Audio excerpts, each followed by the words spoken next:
Hello, and thank you for joining us today. My name is Jina Ragland, and I am the Advocacy Director with AARP Nebraska, moderating today's program. And in studio with me answering questions are Karen O'Hara, Financial and Insurance Counselor with the Lancaster Aging Partners Office, Alicia Jones, Director of the Nebraska Senior Health Insurance Information Program, SHIIP, with the Nebraska Department of Insurance, and Dr. Dale Michels, Family Practice Physician representing the Nebraska Medical Association.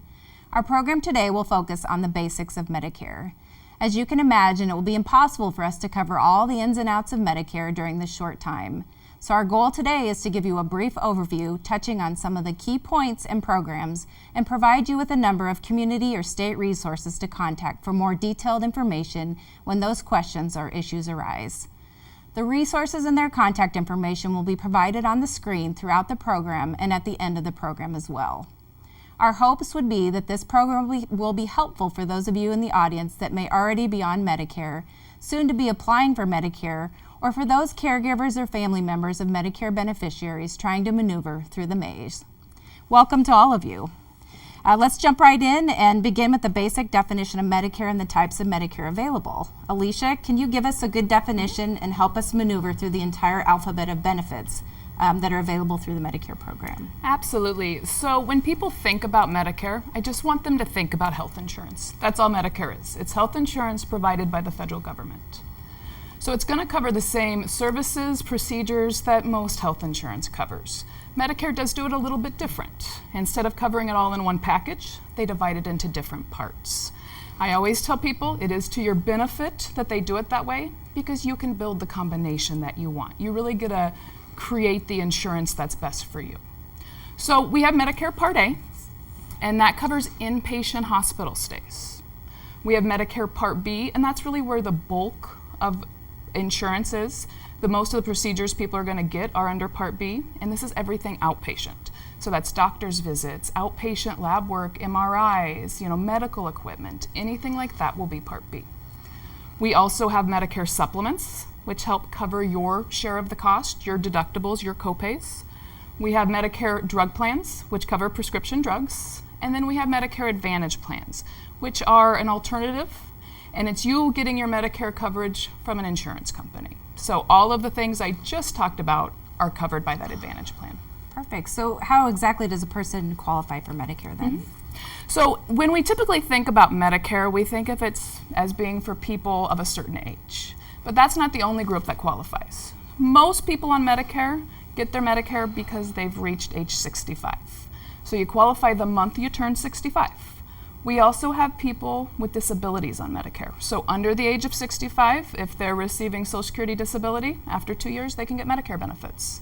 Our final group are people with end-stage renal disease or permanent kidney failure. So really, it's just belonging to one of those three groups, and you're eligible for Medicare. Perfect. So what if someone decides, and it's becoming the new and upcoming thing, that people continue to work past that eligibility age for Medicare? Should they take Medicare, or what would you advise for those people that do decide to continue to working past Medicare eligibility? That's a good question, and a question we're getting more often than not right now. A lot of people are working past 65. The good news is when you turn 65, if you or your spouse are actively working and you get your insurance from that employer, you're not required to sign up for Medicare. As long as the insurance comes from the employer, then you can delay your Medicare benefits. Right now, I am really encouraging everyone, even if you like your coverage at work, to at least price out Medicare. We're finding in many situations, Medicare is actually a less expensive and offers better coverage than what some employers are offering. So my best suggestion would be, if you're still working, 3 months before your 65th birthday, come into our office, sit down with one of us, and we'll help you price out both options. And then you can pick the one that's the best for you. Great.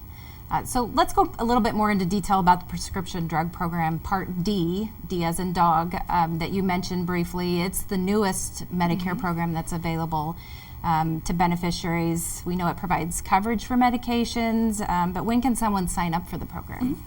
So Medicare Part D is the newest part of Medicare, and this is an insurance policy someone purchases that only covers prescription medications. There are 23 out there right now in Nebraska.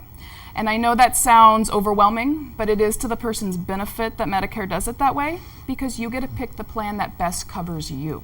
If you're on a couple generics, you can find a low-cost plan. If you're on something more expensive, you may need to pay a higher premium, but you get to make that choice. People can sign up for these in several different ways. If you're going to take Medicare at 65, you're going to sign up with the rest of your benefits at age 65. If you're going to work past 65, you'll sign up for the Part D when you retire. Again, in this case, I'd encourage everyone to give us a call and we can talk about your specific situation and when would be the best time for you to sign up. Perfect. So can they change plans then once they're enrolled in the plan? And then I guess the other question I have in follow-up to that is, does the plan cover all medication? Not every Part D plan is going to cover every medication. They cover a combination of medications. That's why it's really important that people are shopping and making sure they're picking the plan that's best for their specific list of medications. You know, one might cover it, one might not. So you've got to go out there and compare.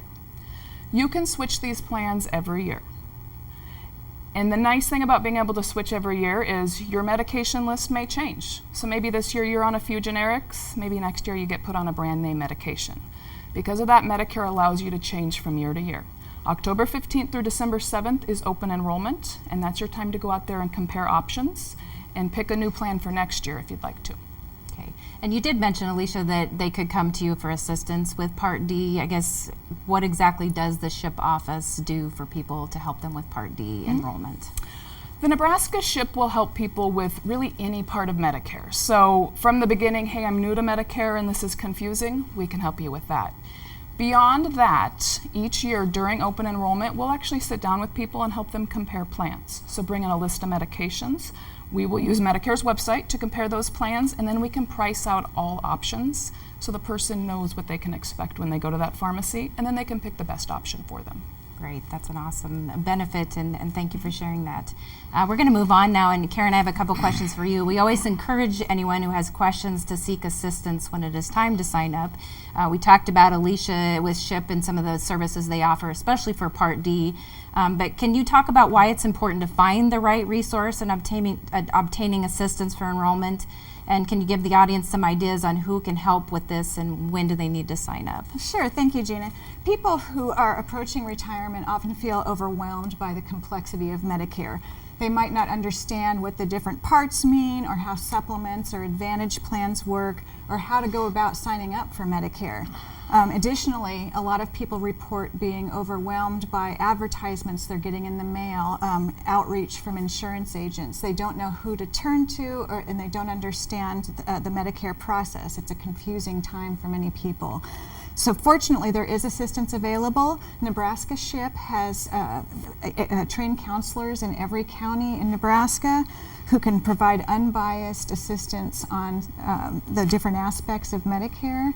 And many of us at Aging Partners are also certified SHIIP counselors. Anyone who needs assistance with Medicare questions can call Nebraska SHIIP or Aging Partners, or if they're in one of our service areas, and we can provide confidential one-on-one advice and guidance on to help people make informed decisions about their Medicare coverage. Perfect. So in follow-up, you both have talked about the services that are available, but it might be important for the audience, and I know we'll have this information throughout the program running also, but where are those offices located, or how do they access those counselors? Is there a phone number, a website? How do we direct people to seek out that one-on-one assistance in making those appointments or getting to those opportunities that are available? So to reach any of the Nebraska SHIIP offices, and we do have offices across the state, we have 7 offices, Omaha to Scottsbluff. Easiest way is to call our 800 number, which is 1-800-234-7119. That will get you into your local office. And for Aging Partners, they can call our local Lincoln number, which is 402-441-7070, and they can get in touch with any of our agencies in the 8 county area that we serve. Great, thank you. So we've talked about Medicare, we've talked about the parts of Medicare, the surface of that, but then we now want to move into a little bit further, Dr. Michels. It's really important that we talk about what Medicare will and will not cover, and we all know how important it is in finding a primary care provider. We often hear the term patient-centered care, or we hear medical homes. Can you talk about what those terms mean and how they tie into effective patient management as a primary care physician? Well, I think it's really important for all patients to find a medical home. Now, that's kind of a broad term, but realistically, the current patient-centered medical home has some specific things about availability and getting in and being able to be seen and getting taken care of.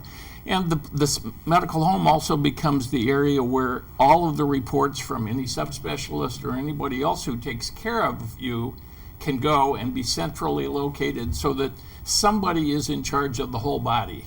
As we get old, we get a few aches and pains or a few things that don't work so well.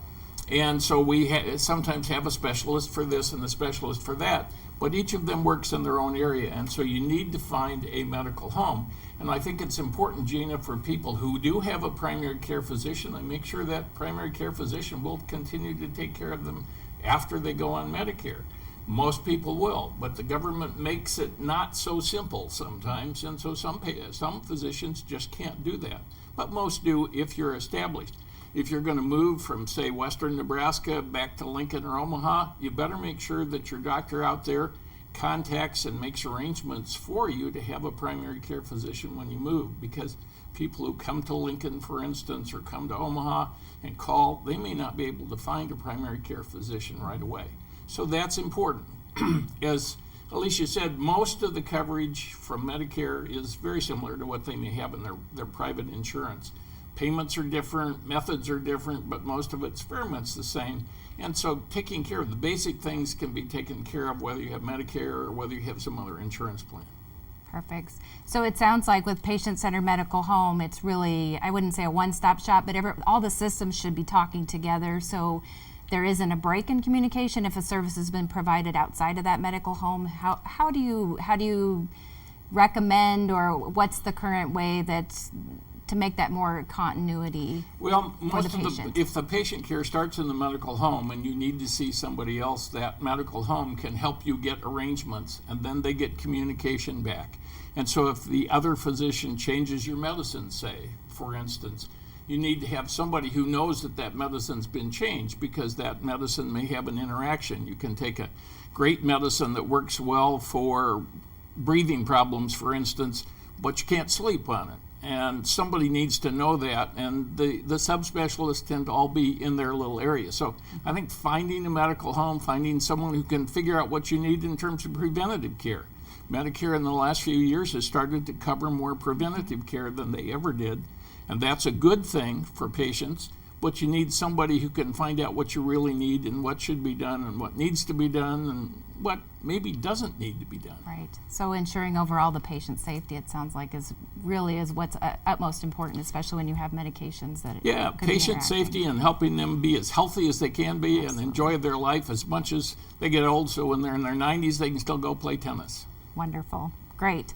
In follow-up to that, and again further in, Medicare offers something we call a Welcome to Medicare exam and an annual wellness exam. And how do each of these help you care for your patients and fit into the patient-centered concept that we just discussed? Well, the Welcome to Medicare exam is an exam that's done in the first 12 months that you go on Medicare. So if you don't go on Medicare till 69, for instance, you work till age 69, then it will take effect. And in that first 12 months, you have an opportunity to see a primary care physician who does a Welcome to Medicare exam and goes through some of that preventative things. After that, then there's an annual wellness visit, it's called, that Medicare will cover, that is really not an exam, interestingly enough. It's a look at the preventative things, it's a look at the safety hazards in your house, it's to look at things like, do you have the money to even cover your Part D plan or your deductible? It looks at lots of things like that. It's not really designed to take care of those chronic illnesses, but it's a starting point. The doctor can do the annual wellness visit and then from there figure out maybe another visit to take care of your hypertension or your diabetes or whatever you need to take care of. Wonderful. And follow up to that, and this would be an Alicia and Dr. Michels' question.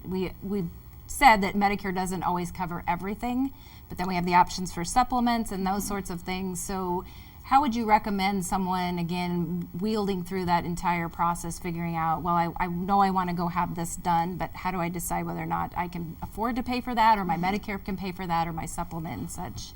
And maybe Alicia, from the that standpoint of the technical side, and then Dr. Michels maybe answering from the provider side, how do you counsel somebody on those two options? I think that the most important thing to do is to do some prep work before you're on Medicare, to really, educate yourself on all the options and the potential cost with and without all of the options, and set up your insurance so that you're in a good position. That would be, I think, the most important thing, so that you don't get those big medical bills. Or if you know you can't afford this much in premiums, that you've picked a plan that better fits your budget. The good news is we can help people with that. We can show you all of your options and what's going to be the best one for your situation. Okay, so then you have someone come in, Dr. Michels, who's selected what they have Medicare, and then they've selected their supplement or such. How can your office And help? from that standpoint, the office continues with that. They'll file the claim, and generally speaking, if Medicare covers it, the supplement's going to cover it. If Medicare says we aren't going to pay for that, they're not going to pay for it either. So you need to be aware of that. But let's say somebody has a growth that's driving them nuts. It's benign, it's not worrisome, but they don't like the looks of it, or it's in the wrong place, or whatever. So Medicare says may say, well, we won't pay for that because that's cosmetic, and we don't cover cosmetic procedures generally. You can say, well, I want it done, so then you'll have to pay for it. On the other hand, if your physician says, yeah, that needs to come off, there's some reasons that it should come off, then Medicare is generally going to cover it, take care of it, and then your supplement will take care of your deductible and copay from that standpoint. Great. Another addition and benefit of having a medical home, it sounds like, Exactly. on the financial counseling side. Which moves us right nicely into the next question. Karen, I know you help a variety of clients through the options that they have for coverage. In particular, what are some of the options available to those that are on a limited income or who can't afford to purchase insurance? Can you talk about some of the alternative options that they have to assist with their coverage? Sure. People who can't afford to pay for their Medicare premiums do have some options available to them depending on their income and resources. For a lot of people whose incomes are at or near the federal poverty level, Medicaid can pay for people's Medicare premiums. It can pay for copays and deductibles, most of the prescription drug costs. It can provide a free or low-cost drug plan, and it can provide some dental and vision coverage as well. So, there are also other programs available for people whose income and resources are a bit over the Medicaid guidelines. These programs, some of them can help pay for a person's Part B premiums. Some of them can help, or the ones that pay for the Part B premiums can also help with the drug plan premiums and can help with drug copays. There's also programs that can give people a free or low-cost drug plan and also help with copays. Anyone who has questions on whether they qualify can contact their local SHIIP office, their local area agency on aging. They can contact Aging Partners to find out if they qualify for one of these programs. Perfect. So in addition to that, we often hear, I know that you get calls from consumers that have questions all over the place, maybe on resources, programs, services. Can you discuss some of the services available through the area agencies on aging statewide that maybe you haven't already mentioned? Sure, Jina. All of the Nebraska area agencies on aging develop plans to meet the needs of seniors in their communities. All of them offer information and assistance, caregiver support, state care management, long-term care support, senior centers. There's a lot of programs available at the various area agencies on aging throughout Nebraska. Nebraska area agencies on aging also offer the Aged and Disability Resource Center, also known as the ADRC, that offers assistance not just to people over 60, but also to persons with disabilities of any age to find out the services that they can find in their communities. Wonderful.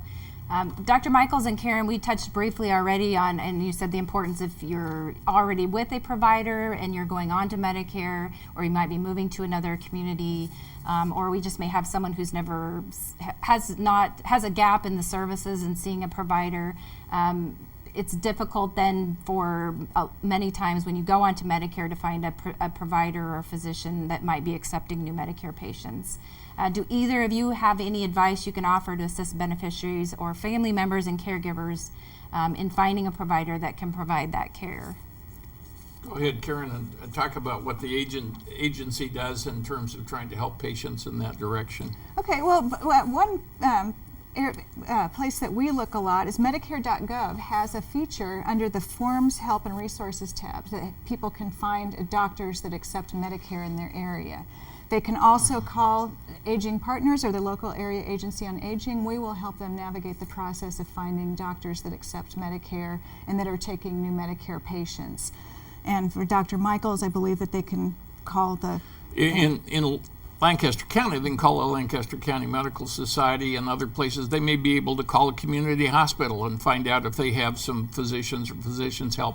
A big part is if most of them, if they're especially on the moving process, if they're coming from some other area, talk to their physician that they've had care for them and have him either make recommendations or even ask him or her if they're willing to give a call to this doctor and say, hey, so-and-so is moving to Lincoln. I'd really like you to take care of them. Here are their medical problems, and I think you would be ideal. And many of us, most of us, in fact, physician to physician will accept that. If somebody just moves and says, hey, I'm new to Lincoln, maybe not so much. Recently helped a couple that had come from Virginia. They had moved back to Nebraska to be close to family, and they called or talked to me and said, Dale, we need a little help on seeing how we can negotiate the system. And we helped them find a medical home and a primary care physician. And I got feedback, great job, thank you very much, nice guy, we really like it, we're thinking it's going to work.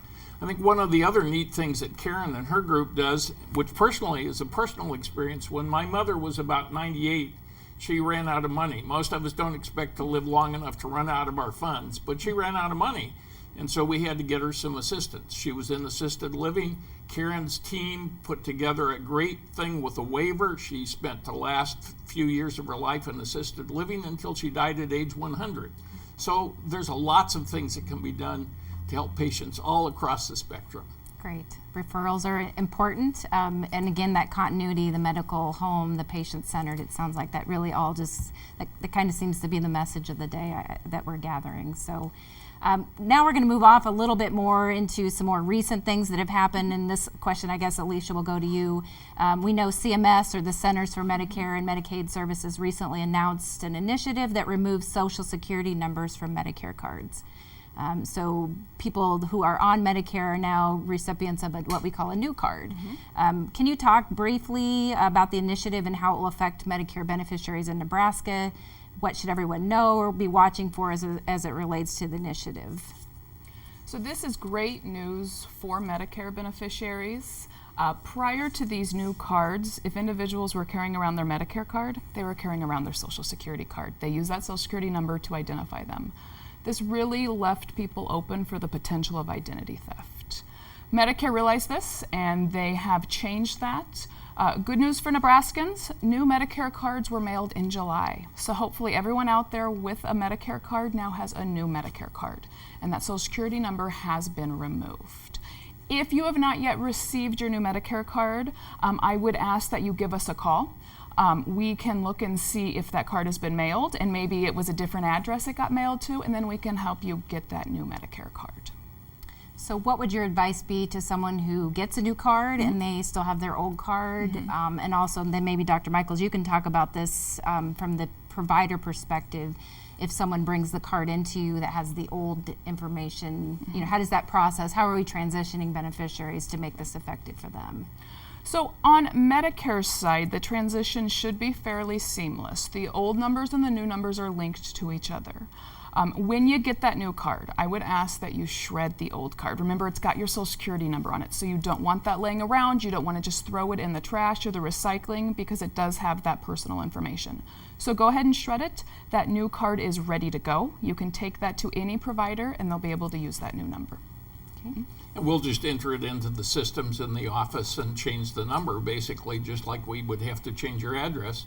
We change the number so that then when the billing goes to Medicare, it just transitions right over to you. So it works very well from that standpoint. So it sounds like both numbers can be used interchangeably and for a period of time, which obviously will help everyone in the end. Perfect. All right, well, we're coming now to getting close to the end of our program, but before we do end that program, I want to ask each of our experts here around the table if you could think about and share a closing comment or an important takeaway you might have for those watching the program. And I'll go ahead and start with you, Karen. Okay, thank you, Jina. Please don't hesitate to reach out for assistance. There's so many resources out there to help you navigate this process. Medicare is a very confusing topic. You don't have to go through this process alone. Reach out to help. Reach out to your local area agency on aging, to SHIIP, to Aging Partners. We're all here to help. My message to everyone is, Medicare has a lot of options, and it really is to a person's benefit that all of those options are available. If you think about when you're working, the options you had, they were probably limited. Your employer chose an insurance plan for you, and that's what you got. Now that you're going to be on Medicare, you're going to get to make those choices. So if you'd rather spend a little bit more and get better coverage, you've got that choice. If you'd rather spend a little bit less and have deductibles and copays, great, you've got that choice. There are so many options because everyone's situation is different. So I really encourage everyone, about 3 months before they want to go on Medicare, give us a call and we'll walk you through all these options so you can really set yourself up for the future and have the insurance that's going to work for you. From my perspective, once you've found that medical home and you're there and you're established, then use that medical home just like you use your home. You move around, you do things within the home, but you don't need a lot of other services. And a lot of people forget that annual wellness visit, for instance, will take care of your preventative services. You don't need to go to this fair or this thing or that thing, because in many of those cases, or some companies will even call you and say, hey, we'll come and do your annual wellness visit for you. But oh yeah, then you have to go see your medical home to get anything taken care of, because they just bill for the service, but they don't take care of anything. So your medical home can handle all that, and that's the place you need to be. Great. Well, I thank you all for your expertise and your time today, and I know we've provided all of you a great deal of information. So again, if you'll watch at the end of the program, we'll have all of the phone numbers flashing up again of the programs that were referenced here today as well.